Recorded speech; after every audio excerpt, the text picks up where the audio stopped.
Okay, well, this is the last film here at Lowenneshaar near Fresselines, the last film of my vlog for the summer season. Hopefully we'll be back next spring and you can join me again. That would be good.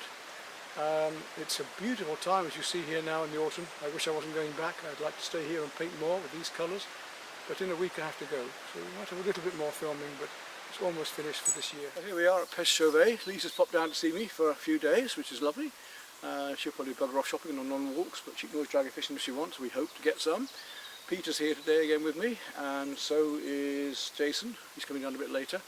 Pêche Chauvet, yes, beautiful spot. My last chance this summer. I go back in a couple of weeks, so I don't think I'll get down again. I'll get all the spotting done.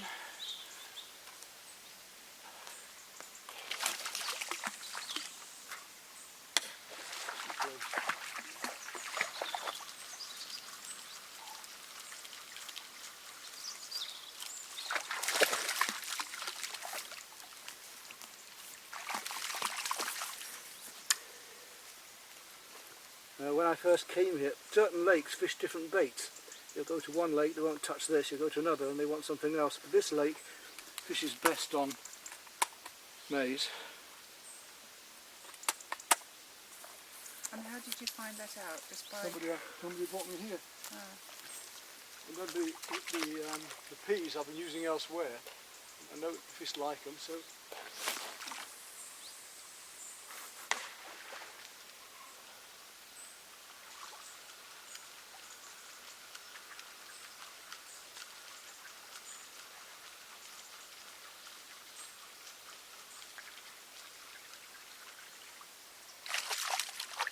Combination was catching really well last time. Well, I've got fishing now, but I've put plenty of bait out. Pete's at the side, but we haven't had a bite yet. But one bit of news that's bad this time is, because out in the country here in France we don't get much crime.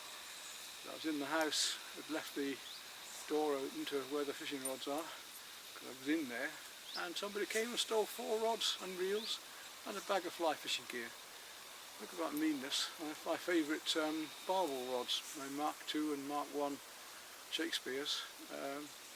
Whipped away with those, about 500 quid's worth I suppose. Very annoying. It's happening a bit now, I think, more around France. People are sort of finding fishermen and targeting and taking the best tackle. They know what they're doing, they know what they're after. But it's a bit disappointing, and the trouble is it makes you paranoid, because you then start locking up all your car and your doors and everything else when you're in and out, and whereas you had a nice free easy life before in the country, these few idiots tend to ruin it for us all. So there we are. I mean, the rods are easily recognisable. Two Mark I Shakespeares that have been broken in the middle years ago. So they're fixed and mended. I know them anywhere. But there we go. So I'm having to make do today with using some pike rods and so on, and I'll pick up the extra tackle I need again later.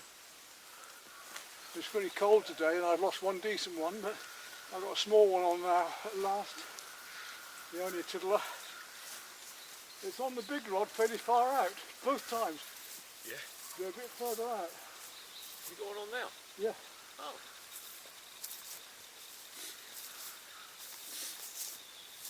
Any good? No, it was only about 4. Ruby! Ruby! Ruby! She's fascinating. Not bad, is it? No, they're in nice condition, aren't they? Yeah. Not the pig I lost just now, but... Oh, let's go and say hello to Jace.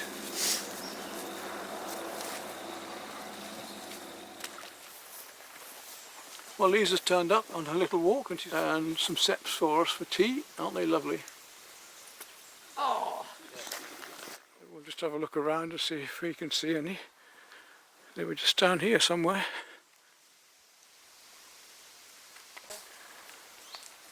Another small one on the light rod. That looks alright. Yeah, it's only another same sort of size, I think. This light rod. This is the new pike rod I said I got. Oh right. With the braided nylon line. And yeah. It's quite a nice feel to it. Good.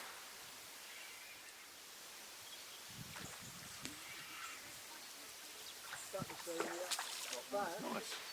Lively. You think the water's cold, but Oh, nice one. Well done, Pete.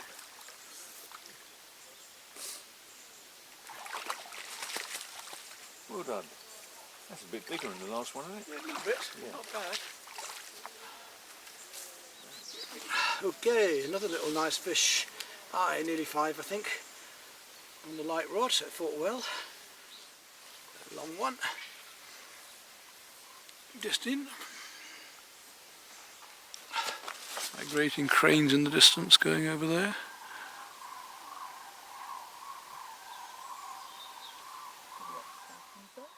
White heron is back over there.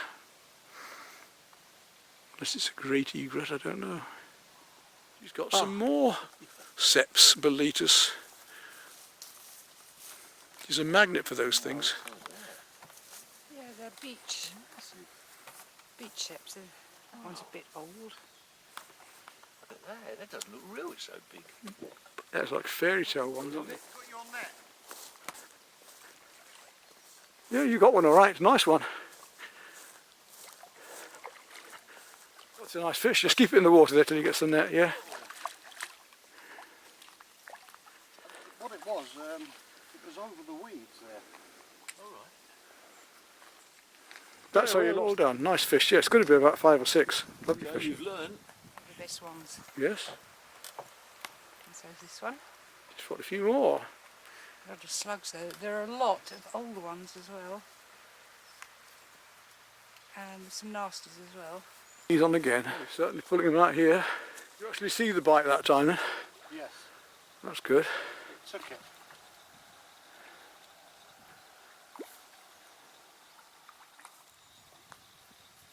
Oh, gee.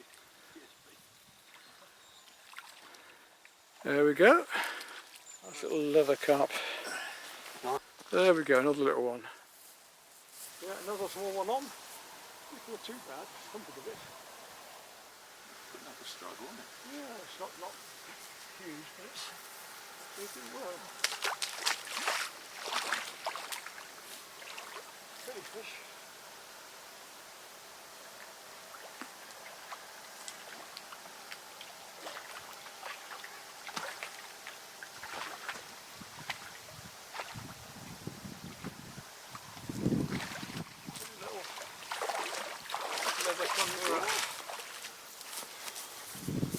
Get an Jason shit that. Another beautiful condition. Oh, yeah. Oh, there we go. Another little fish.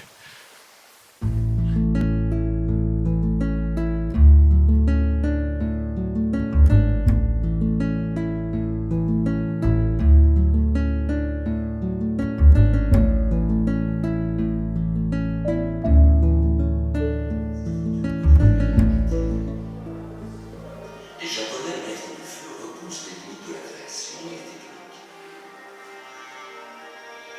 Had money, they L'argile reçoit la composition et de température. Plan of the place. Potier, tuilier et briquetier, à chacun son argile.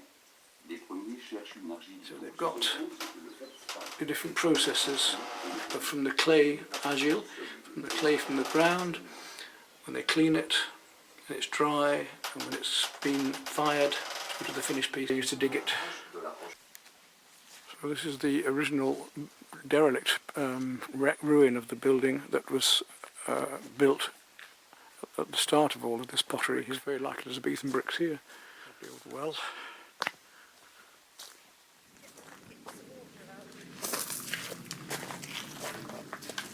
A horse used to grind up the clay is somewhat the clay looks like before it's all mixed up and put through a pug mill machine to mix up the clay. The old tiles and looks at that red button there, still in working order.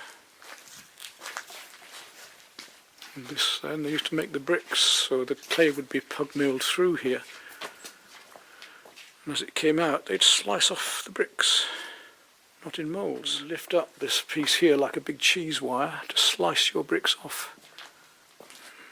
See the wires here, Oh yeah. extruded and then just laid around these moulds. That's the mole. I don't think she's very safe with that in her hand, actually.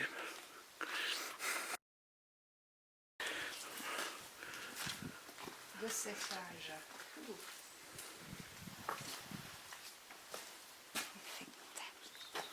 That one's for putting it round, obviously. They've got ones there with hair bricks, look. How they're made.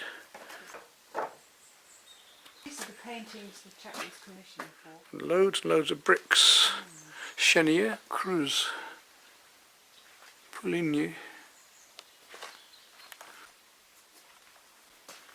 And lots of more roof tiles.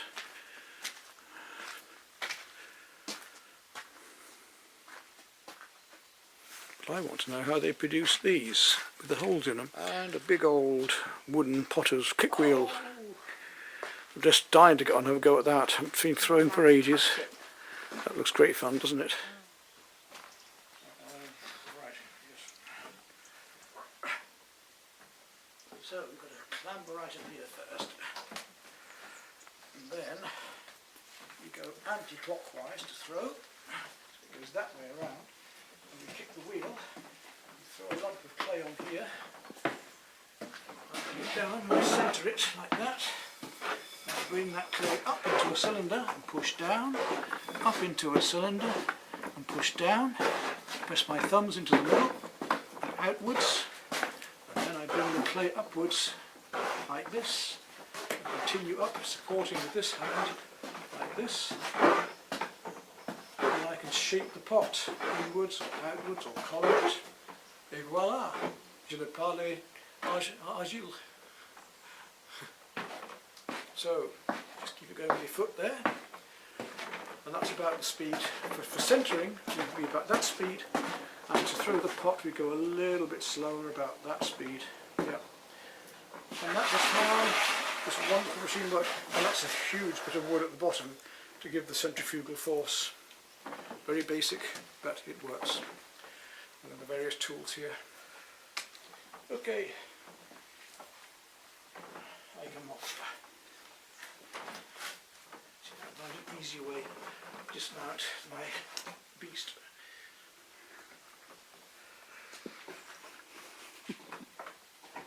That's it. Oh, voila! To make the bricks with the holes in, we've now discovered this template which goes on the front of the press, and the clay will come through from this side. And as it comes through here, we've got the holes through the bricks, like the air brick, but it would seal together again afterwards. So that's wonderful. Oh, they're too heavy for me. narrow ones, yes. Wonderful. Oh God, aren't they? Je Lovely. connaissais maintenant. Oh, So very interesting. Tops for towers there, or for in your garden. I like that idea. Broom branches used to make a screen. And in here we have the kilns. Now they wood-fired the kilns, putting all the bricks together and the tiles together on layers.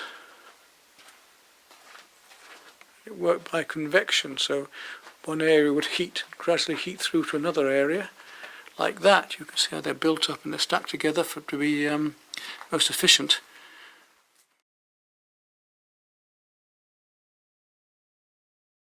Yes, so here is a kiln and they've got all the bricks inside, but I think this would be the kiln itself, and the bricks would have been built up in here, as you see here, to be fired one on top of another all together, and the fire would come through all the holes and working from the bottom upwards heat up until it got to about 1,000, 900, 1,000 degrees centigrade, I would think, just for biscuit firing like this. Lovely big earthenware chunky pots. Various different bricks of the region and who made them and the names on them, showing how the tiles were used. You've got the ridge tiles as well as the flat tiles. The old wagon, look at that.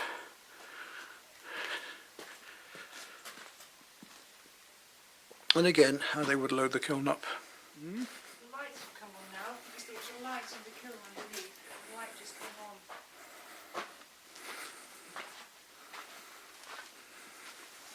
See That's what you need, a little stove like that when you go fishing. You've seen on some of my films when I've been to doing the shows. This is for raku, and they've got a couple of pots left there that are examples of the raku here, where you take biscuit-fired pottery, put a basic glaze on and plunge it into the kiln for a while and bring it straight out into sawdust and then into water to reduce and get special effects like this. Metallic effects in the bottom of that, very like a Roman kiln, Chinese kiln, going uphill, chambers, heat one to another. You can see the steps going up inside there as the heat will rise up to the chimney at the end, right through the pots. So up through here and then up to the chimney, over making little kilns for demonstrations. There's a nice neat little simple kiln with an extra draw up through the roof, which is a fantastic idea to help draw the fire up through. Another kilns here with different designs from ages past, and a little beehive kiln, very simple one for raku. We've got classrooms here for lessons.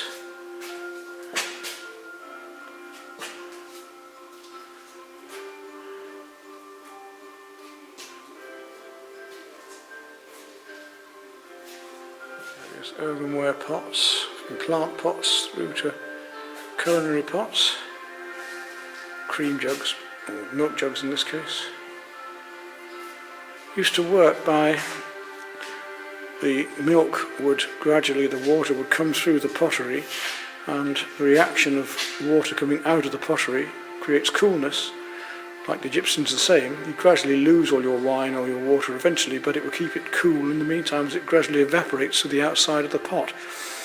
Another way around that was to have the inside of the pot glazed and the outside not glazed. Then you'd wet the outside of the pot and you didn't lose any liquid from the inside, but it would evaporate from the outside, keeping it cool. And on to mould making. That's a salt glazed pot, so this one's been glazed with salt. Moulds, as we saw in Limoges recently in the film I showed you from there.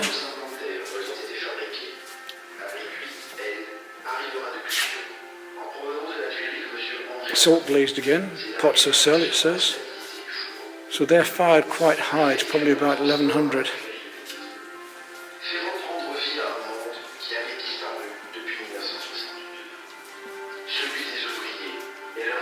Instruction for the kitchen and how it used to be set out here in years past.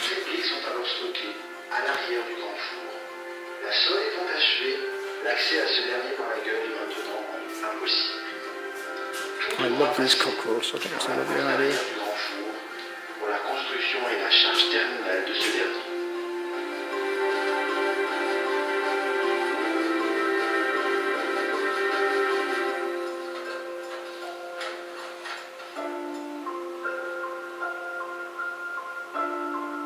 Recreating the making of the tiles.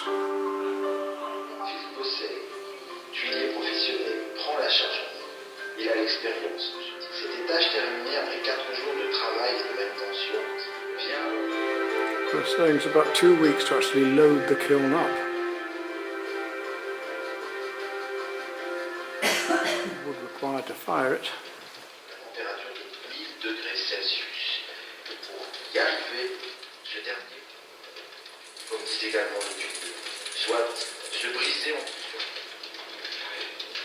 Controlling the heat by putting tiles on top of the kiln gradually, so to keep the amount of hot air flowing through. Ce moment où tout bascule, où le feu prend possession du four et où les cuiseurs entrent en lutte contre ce dernier pour atteindre la température terminale de cuisson. Jusqu'au brique du sommet caché par le bout.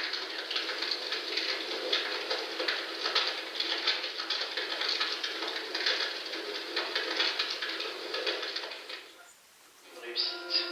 Malgré ses 47 années de sommeil, le grand four a parfaitement fonctionné. Et cela grâce au concours indispensable des hommes qui le connaissent et dont le savoir-faire a rendu possible cette expérience unique. It's the time of year for seps, but this isn't a good one. Sticky fishes on the wall. Good idea, that. Pottery afternoon. The autumn trees here. Beautiful colours. It's pollarded in Aiguronde.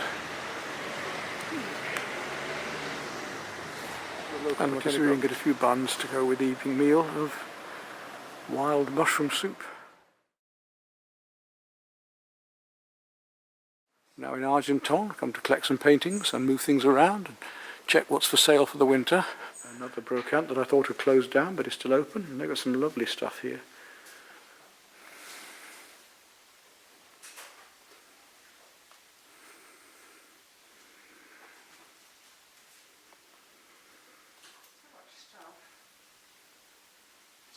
Sewing machine. I quite like that. It's been here a long time. I like that piece of furniture. Still here after 2 years.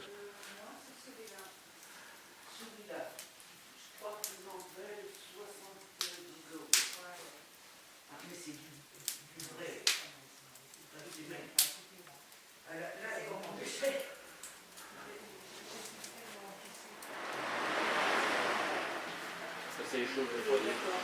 C'est une boutique sans tapis, ça fait ça quoi. Now in the local market. Passe à la télé là.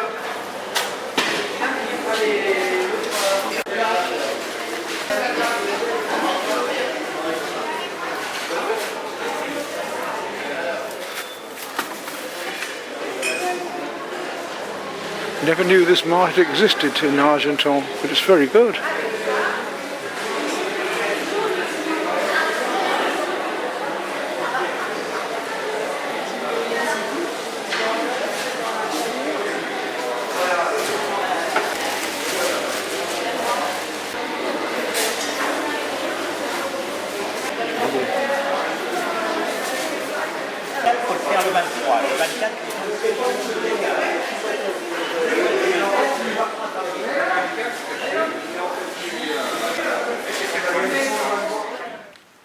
So that's a market I've never been to in Argenton. It's superb. Internet now, I'm afraid. Well, it's like Romeo and Juliet up there. Huge, What's isn't it? it called with the yellow flowers? The trumpet of Europe often. Well, look who it is, yeah. Your first name is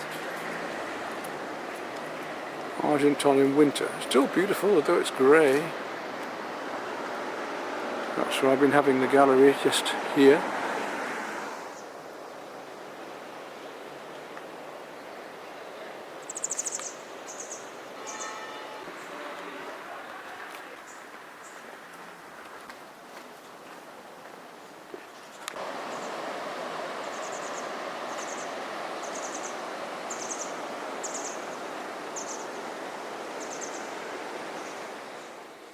So one new, that's sold. And that's here in Gargiles, the top bar. So that one is now coming here to go in this bar, a Gargiles, full of varieties. And I make a record now of what we have here in this gallery, in this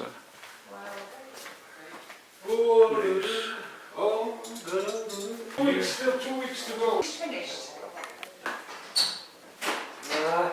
The coming crisis. This one and this one are here. This one is here. This one is here. These two are here. And the two from Provence. It's a beautiful one. The box I got for Rosie.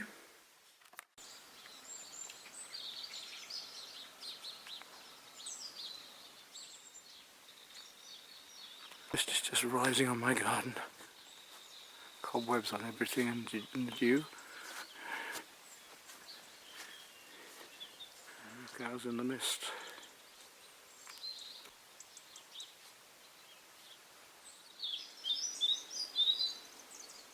And the holly's got lovely berries this year. Just look at these bunches in my garden. We've wrapped up the owl for the winter. the mist rises over the valley of the Creuse here at Fresselines. Probably. Yes. And the calf behind there somewhere. A misty morning, looking through these trees.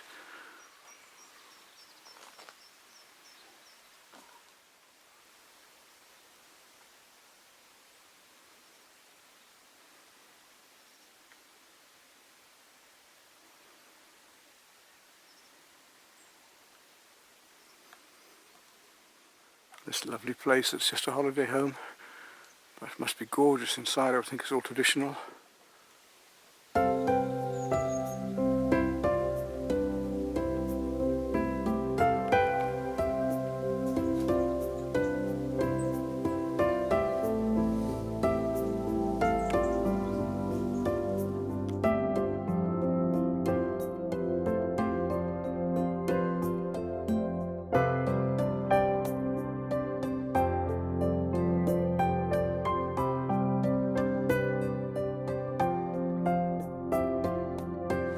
Lovely spot. Because of the noise of the water I won't be able to talk to you much, but what a beautiful scene to paint.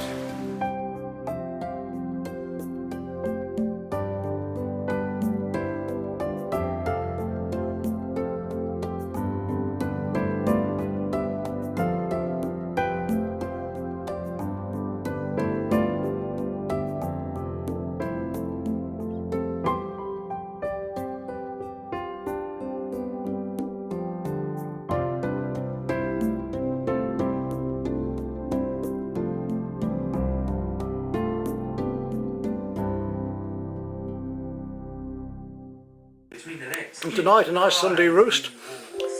And Lisa's got one too. Down at Montchevrier, the Montcabrian restaurant. Lisa's never been here before.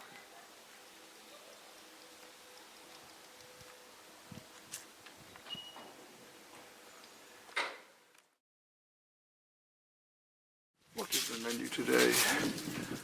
Poulet, champignon filet, herring, yes, that sounds interesting.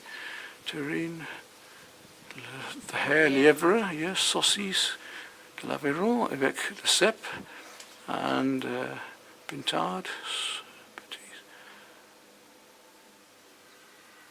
filet cabillaud. The fish is very good here actually. If you like cabillaud, I've got these paintings in here already. So I have to remember what paintings I have where.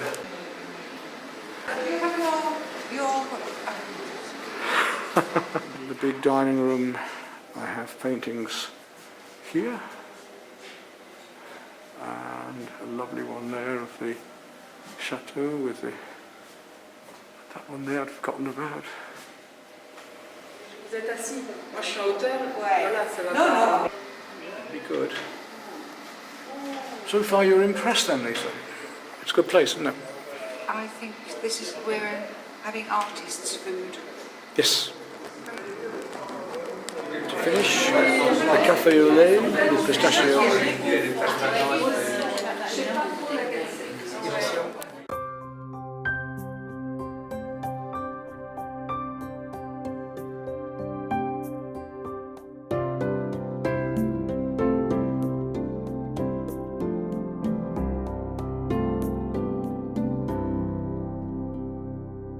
We're now in the Hotel de Pêcheur at Celle-de-Moi to record what photographs I have here.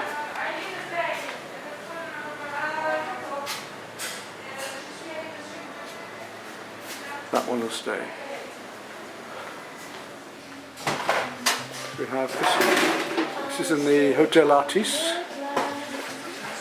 Auberge.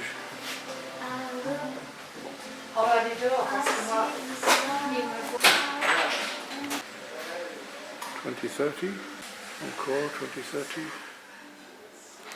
This big one's a 3040. 3040 over there, and a long 40. There's good cooking here as well. En cuisine ici aussi.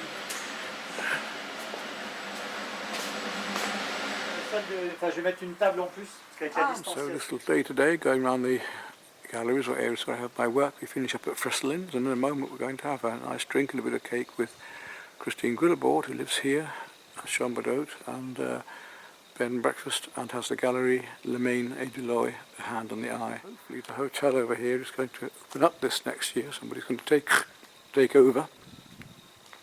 And this was the house that Monet used to stay in and live. As you see here by the sign. Inside of the church. Nice acoustics in here. And the bust of Monet that was opened recently to be seen here in this square.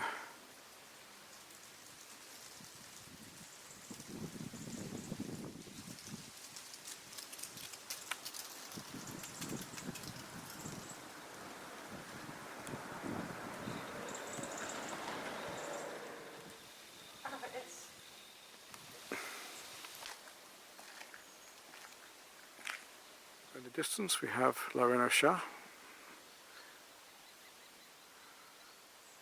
which you've seen the views from with the carriage the other day. Oh, we'll have this one in here. On va regarder par rapport à celui-là. That one on the triptych here. Je les prendrai en photo. 800. Lovely one, this one as well. Beautiful stairway. Regardez.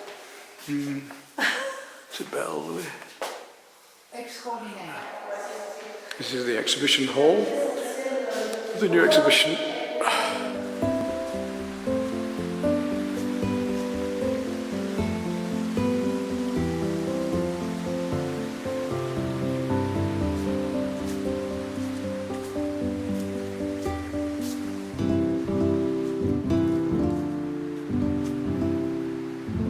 It's a magical place, this. With these lovely colours in autumn.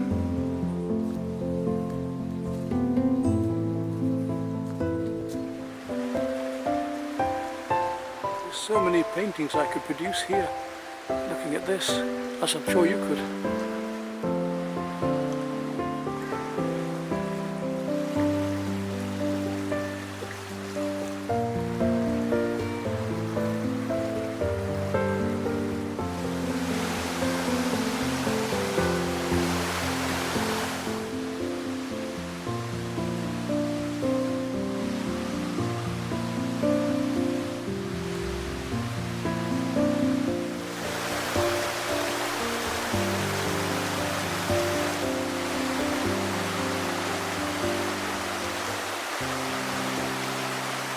I don't see any seps here this year, but we have some mushrooms, interesting ones.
These unusual ferns here as well.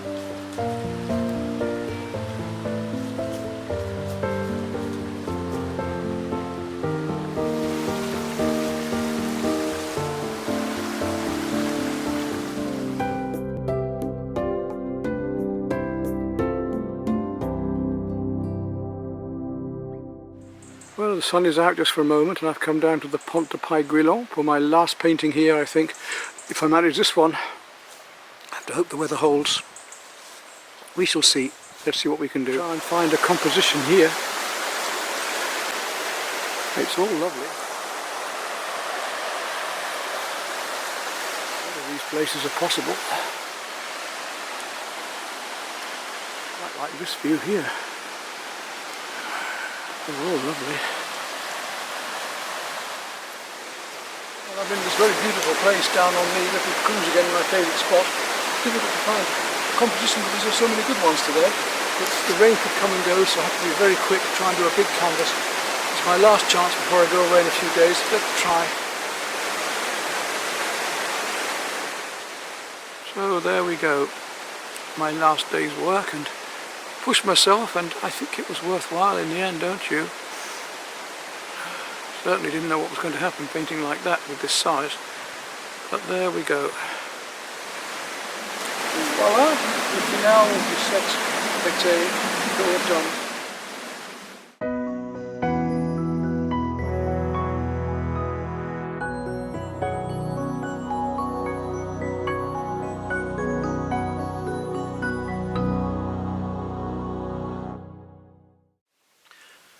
Well, that's it for my time this summer, 2020 in France, regrettably. I couldn't make it over until June, normally come over in April, and I've got to go back now into October. I just hope that next year I'm able to come back in spring, because with this virus and with this ridiculous Brexit, let's remember that we are told that 49% of us didn't want to leave Europe, and I certainly was one of those. That I can get back because we've got to worry about whether we can do more than 90 days, the car insurances, paying tax. I pay my tax on my paintings and my work here in England, not in France, but I do pay it. And you know, all of these worries, medication, everything else, there's so many things to think about, and I really have no idea whether what's going to happen over this winter. We'll have to wait and see. It's in the hands of God, literally. So I hope you've enjoyed these films, these vlogs over the summer, and my paintings as well. I certainly have enjoyed producing them.